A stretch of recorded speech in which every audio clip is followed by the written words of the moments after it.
saved by a stranger. A few summers ago, just before the start of my junior year in college, I decided to take a trip to San Francisco. Since I attended my home state's flagship university, I really needed a brief change of scenery.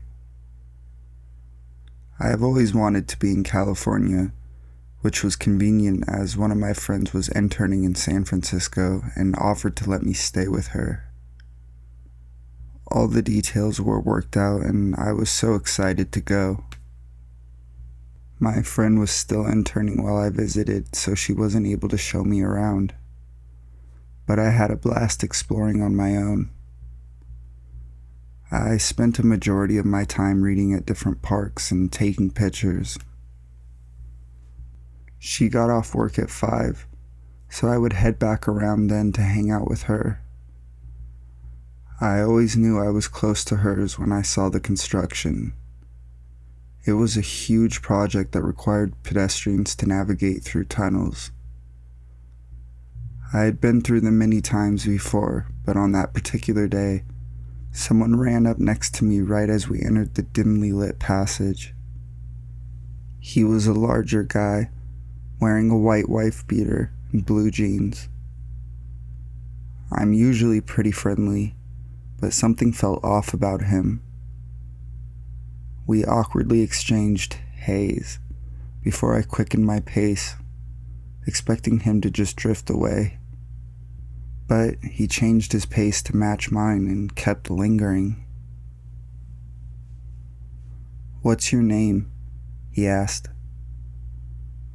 "None of your business," I responded without looking at him, hoping he'd get the hint. He didn't. "You're really pretty. Do you want to go to a party?" But before giving me time to even respond, he grabbed my arm. He was pulling me towards the end of the tunnel. I had no idea what awaited me there. His grip was so incredibly tight and he was so much bigger than me. There was no way I could escape by strength alone. Despite being a very thin person, I didn't have any pepper spray or self-defense skills. I never felt so vulnerable in my life. My mind was trying to find a way to survive, but then I felt someone else pull my other arm from behind. I thought it was all over, but I looked back and saw that it was a woman around my mom's age, dressed in business attire. Needless to say, I was confused. "Hey, it's really you. I haven't seen you in so long," she exclaimed as she transitioned into sprinting towards the way she came and pulled me with her. I let out a sigh of relief as I felt his grip loosen. I was ecstatic to exit the tunnel. When I looked back, he was gone. She told me that she saw the guy go after me and knew that something was wrong. She walked the remaining block with me to my friend's place. I thanked her for everything and we hugged before I hurried to tell my friend what had just happened.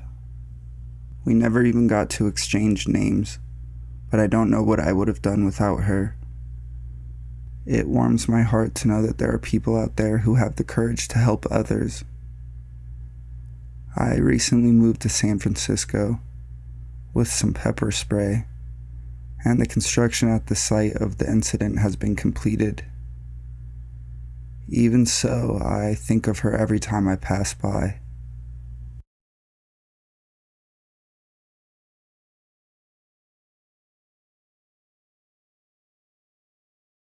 Maybe not such a coincidence after all. When I was in college, I traveled a lot to visit my long-distance boyfriend. Every Friday afternoon, I'd pack up for a 3-hour drive and be back late Sunday night for Monday classes. After a while, this got to be a pretty strict routine. For years, nothing really ever happened and I never got off the interstate if I could help it. One Sunday I drove home early so I could get back to my dorm before dark. And all the way down the interstate, I took notice of a black sports car that had been driving with me since my boyfriend's hometown. At first, I couldn't figure out why this was weird, but the fact is I was a really slow driver in a lumbering SUV. Most people, especially sports cars, passed me at every opportunity. Still, I chalked it up to coincidence and made sure to keep an eye on the car as I was traveling. After about 2 hours of this guy religiously following behind me, I was starting to get pretty freaked out. However, by then I had managed to get a good look at him in my rearview mirror and noticed he wasn't much older than me. He was just an average-looking guy, so I tried to talk myself out of thinking anything too bad about him. It didn't help much, honestly. I still had a really bad feeling. I started to speed up and slow down, basically driving as bad as I could without hurting anyone, just to see if he'd stay with me. He did. Every time I sped up, he fell in line right behind me again. And every time I slowed down, even 30 below the speed limit, he wouldn't pass me. I panicked and made a stupid decision. I got off the interstate at a gas station and pulled in. I wanted to see if he'd follow me, and sure enough, he did. I watched him as he parked across the parking lot.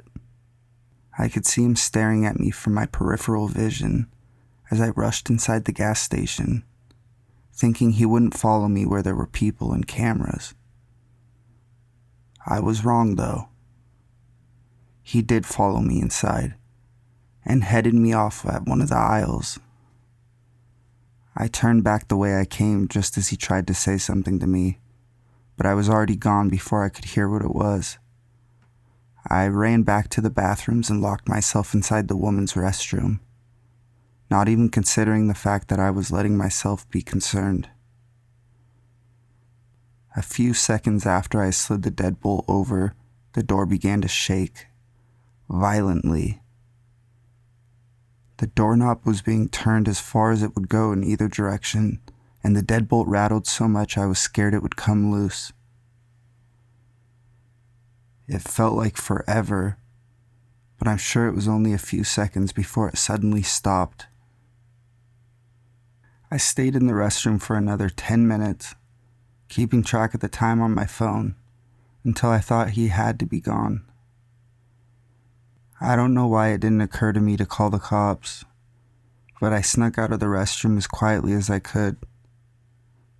The cashier was waiting for me, watching for me to come out, and asked if I needed his help.